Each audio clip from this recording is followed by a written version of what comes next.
मौलाना काडवी रहमतुल्लाह अलैह ने अपनी किताब में लिखा, फरमाते हैं, मुझे बिहाड़ी के एक गांव से बड़ा मोहब्बत भरा ख़त लिखा गया कि मौलाना साहब हमारे गांव में आज तक नमाज नहीं पढ़ाया गया। हमारा बहुत दिल करता है आप हमें वक़्त अनायत फरमा दें ताकि हम तैयारी कर लें। मैंने मोहब्बत भरे जज्बात देकर ख़त लिख दिया कि फ़लाँ तारीख को मैं हाज़िर हो जाऊँगा। दिए गए वक़्त पर मैं फ़कीर ट्रेन पर से उतरकर तांगे पर बैठकर गांव पहुंच गया तो आगे मेज़बान ने मुझे हदिया पेश करके कहा, मौलाना साहब आप जा सकते हैं, हम बयान नहीं करवाना चाहते। वजह पूछी तो बताया कि हमारे गांव में 90% कादियानी हैं। वो हमें धमकियां देते हैं कि ना तो तुम्हारी इज्जतें, ना माल, ना घर बार महफूज रहेंगे।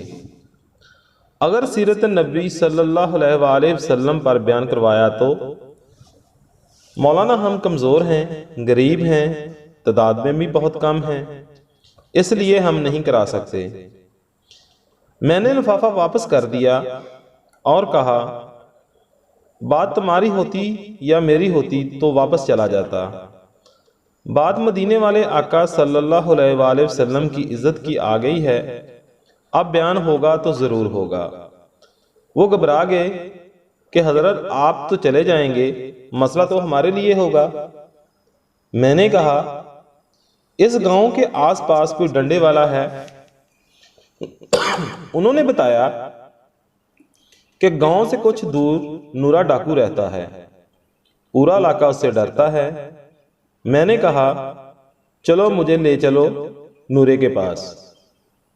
जब हम नूरे के डेरे पर पहुंचे, देखकर नूरा बोला, अज खैर है, मौलवी किवें आ गए ने। मैंने कहा, बात हुजूर सल्लल्लाहु अलैहि वसल्लम की इज्जत की आ गई है, तुम कुछ करोगे?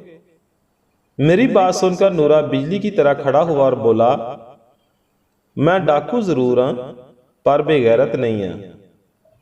वो हमें लेकर चल निकला। मस्जिद में 3 घंटे बयान के बाद मैंने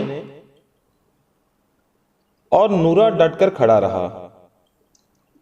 आखिर में नूरे ने यह कहा कि अगर किसी ने मुसलमानों की तरफ आंख उठाकर भी देखा तो नूरे से बच नहीं सकेगा। मैं वापस आ गया।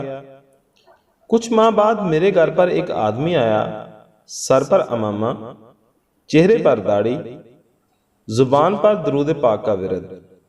मैंने पूछा, कौन हो? वो रोकर बोला, मौलाना मैं नूरा डाकू हूं।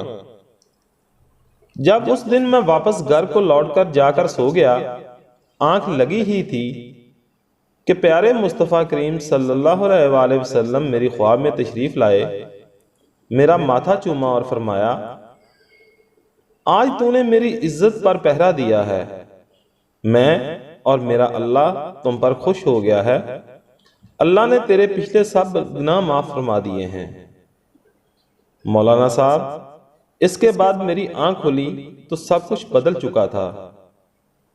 अब तो हर वक्त आंखों से आंसू ही खुश्क नहीं होते। मौलाना साहब, मैं आपका शुक्रिया अदा करने आया हूं कि आपकी वजह से तो मेरी जिंदगी ही बयान बदल गई, मेरी आखिरत संवर गई।